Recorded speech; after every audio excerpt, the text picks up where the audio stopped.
જય માતાજી, જય રામાપીર।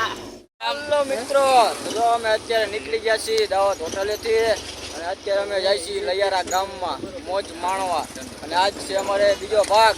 તો બધાય અમારે જસુભાની ચેનલમાં બધાય જોડાઈ રહેજો। જસુભાના વિડીયો પણ મસ્ત આવે તો એના વિડીયોને લાઈક કરજો, શેર કરજો અને સબસ્ક્રાઇબ કરજો।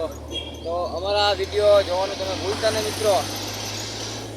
તો આ બાજુ છે રાકેશભાઈ અને કૈલાશભાઈ, પૂના કાકા હે, માણુભા હે અને આપને દાને તો ઓળખતા જઈશો અમારી જુગલ જોડી। પાછળ માણુભા બેઠા હે મુંચકા વાળા। આટલી